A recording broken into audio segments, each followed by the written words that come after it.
Hey everybody, welcome back to the channel. Hey, if you caught the last video, then you saw my brother's amazing 10-point that he got. You know, I'm proud of him for that buck. That he told me that day or the next day when I went and took some photos of him with his buck. He told me that's the first time he's ever seen a quality mature buck during archery season, or even maybe before archery season, got him on trail camera and specifically hunted for and targeted that animal and was able to successfully harvest it during deer season. So, you know, congratulations to him. You know, my son and I have had, we've had our struggles this year with a lot of things going on, but the deer are finally starting to move. You know, typically the buck activity peaks out around here or reaches its peak for the first rut around, say, November 22nd through the 27th time frame. But when I look back and look at my harvest logs, I've killed more 8-point or better bucks on our farm on the dates of November 28th and 29th than the whole rest of the deer season combined. You're talking about in those 2 days, the 28th and 29th, I've killed more 8-point or better bucks than the other 12 weeks of the season combined. That's obviously saying to me that the mature bucks around here tend to hold a little bit later to start chasing, or maybe it's just the fact that the mature bucks have the does in their home area locked down early, and because I'm not really near their home area for the mature bucks, I'm not seeing them until they begin to start expanding that range. The other thing is we've killed a lot of good bucks here as well the week of Christmas. So what happens here typically is that the yearlings begin to start coming into heat the week of Christmas, about 4 weeks after this first rut hits, and the bucks start cruising and chasing again. So there's still plenty of season left, plenty of opportunities, but we're just looking forward to, getting us some meat for the freezer right now because it's empty. So stick around and let's see what happens in this episode.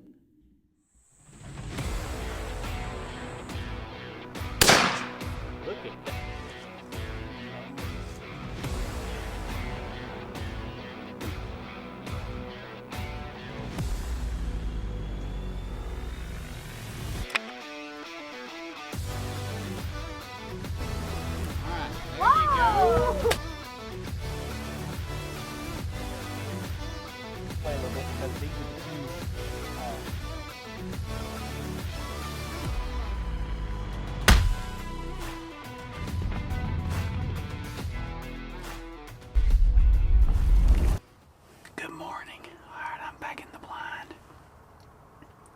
This is not where I was planning to come this morning. My plan was to go back over to the Oak Flat, where I've been getting some decent photos and videos of rut activity.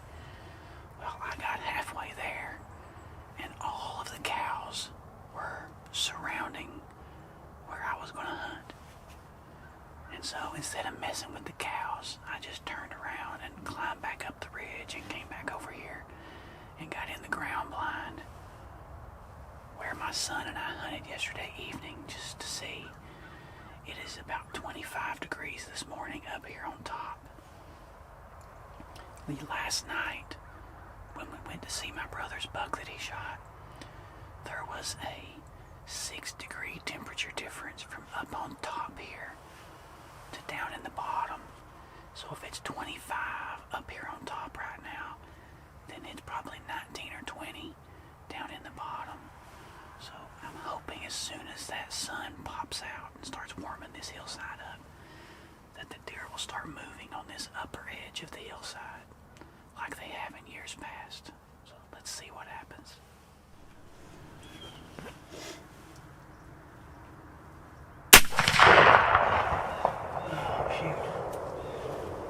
Oh, he's down. He's down. He is down. Oh, he's moving. Oh, where's he at? Where's he at? Where's he at? Where's he at? Where's he at? Whew. Phew. I'm not even sure which buck that is. Oh my Lord, that happened fast. I'm not even sure which buck that is. Whew, man. Oh, man. Oh, that happened so fast. I'd just done a grunt sequence and I didn't video it. Well, my hands are frozen. Oh, I had just done a grunt sequence and didn't video it.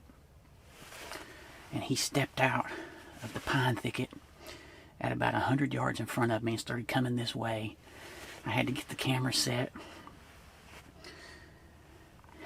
I'll tell you, this is my first year hunting off of any kind of a stationary gun holder, weapon holder. You can use them crossbows, whatever. I've always just either shot off my knee, or last year I braced a piece of 1x2 across the what do you call these? The hubs on the ground blind, and it was wobbly and unsteady. This year I got a final rest set. I got the grip and rip and the pillar light here. The first few days we used it on the tripod, and I needed my tripod back because I video off of it. That's what I'm doing right now. But I decided to build this wooden frame, and I mounted the final rest system to this wooden frame, and my goodness, it is rock steady. I mean, it is rock steady. It is amazing. It allows me to, I mean, my gun was already pointed toward the buck when he came out. All I had to do was get the camera, zoom in, get it focused, hit record, and I was already on the buck waiting. And as soon as he stepped into the clearing, just squeezed the trigger and down he went. This thing is awesome. Anyway, let's go check him out and see what we got down here.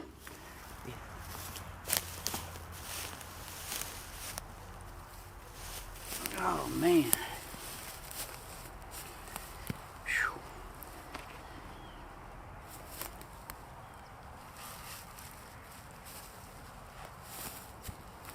Goodness. Well, I have not seen this deer on camera. So this is a new buck to the area. I'll say most years I would pass on this deer here. Our freezer, we've got 1 pack of deer meat left. And I've been pushed real heavily by the wife to restock the freezer. It's been a slow deer season, as you've seen on the videos. I haven't seen many deer at all. This is only the second buck I've seen all year. The first one was last Saturday, and that was a spike that my son passed on. When I shot this one, I thought he was an 8-point when I was looking through the scope. I don't know what I saw. I must have seen some leaves or some sticks or some weeds sticking up. I don't know what I saw, but either way, I am very blessed. This is a young deer. He is solid as can be. He's going to eat really good. The good thing is now that we've got deer meat down, deer meat for the freezer, I can be super selective with whatever else I hunt and shoot at this year. We typically kill our biggest bucks here, at least in my experience anyway, in December, because there's a second rut that hits here nearly every year, and those bucks begin to start expanding their range, and that's usually when we have better luck with the bigger deer. So anyway, very blessed, fortunate to get this guy. I'm going to have to get the truck down here and drag him out.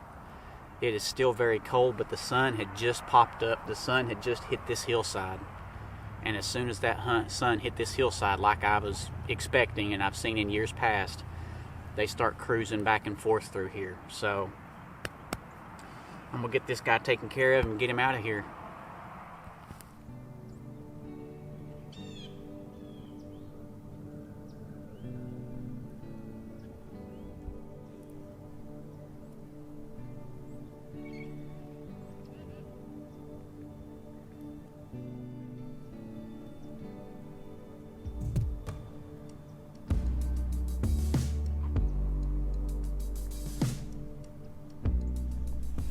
Look at that. That ear's split.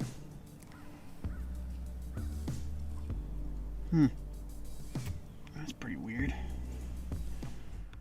I gotta get this booger all the way to the top of the ridge up there. But good thing is I can drive the truck all the way down here to him and get him.